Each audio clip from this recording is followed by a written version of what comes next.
What's up, guys? What you're going to see, of course, is some Overwatch gameplay. I was away on my tornado chasing trip from May 21st to June 5th, and I believe this game came out on the 24th, if I'm not mistaken. So, of course, I wasn't here to play it, wasn't here to buy it.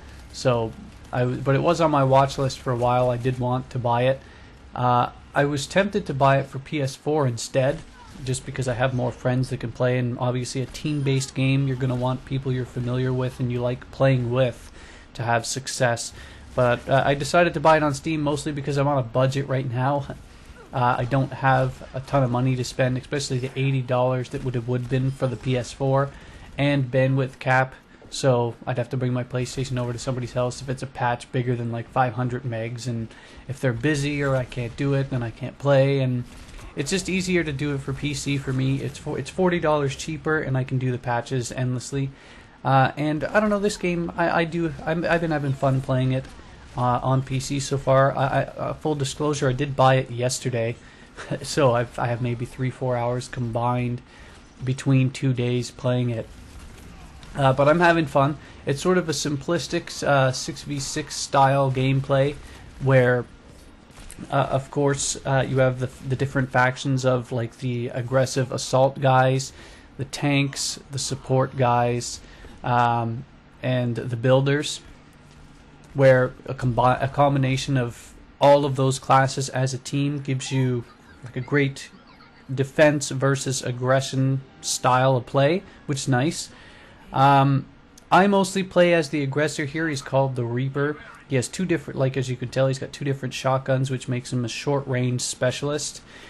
He fires both in 1 second, so like 2 rounds per second. And his style is more aggressive, and it's more getting behind enemy lines. That is his specialty. That is where he excels. So in my case here, well, I die here, but in my case, you're going to see in a second or two, because I used my special and I accidentally end up getting killed. So your job is to sort of, because, okay, I'll break it down. His job, of course, is short-range specialist shotguns. He has two different styles of getting behind enemy lines. The first is you can use the left shift cloak, and I think I'll do it in a second. There it is. What happens there is you can't actually fire your weapons or be an aggressor during this process, but it also means that you can't be hit. You can't be damaged in this, I think, 2 to 3 second cloaking process to get behind enemy lines. So the best time to use it, of course, is when you think you're, like right there, when you think you're going to be outrun and in trouble.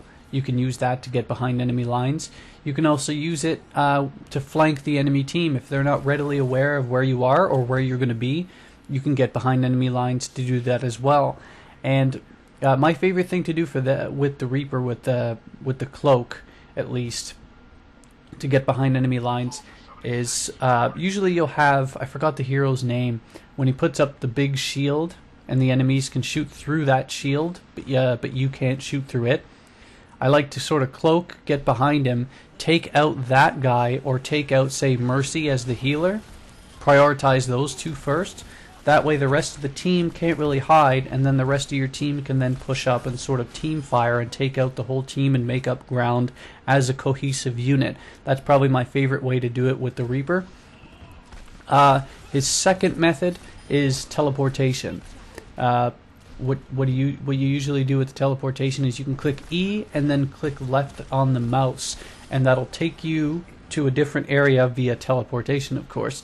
The danger, of course, though, with this is that there is a bit of a delay in the timing between not only starting the animation, but when he finally arrives at his destination and then gets out of that animation ready to fight. There is a slight delay. So if the enemy team saw you there, like in that case you can teleport, if the enemy team saw you teleporting or getting ready to teleport, because as you saw, I made a big mistake and used it at a horrific time there, it won't do you any good. So you have to time it well enough and just stay mobile. And those are his two methods to sort of get behind enemy lines and get yourself out of trouble if you get into trouble. General strategy, of course, like I've said a few times now, is to just build up your super As you can see in the center, the super is built up, or it's called the ultimate, I think, in here. I'm used to Destiny's version, but it's the same sort of concept.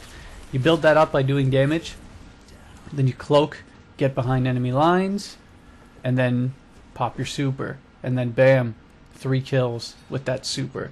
That's my favorite way of doing things. It's probably the easiest way of doing things, and then of course hopefully your teammates then push up and try and close some ground based on that contribution.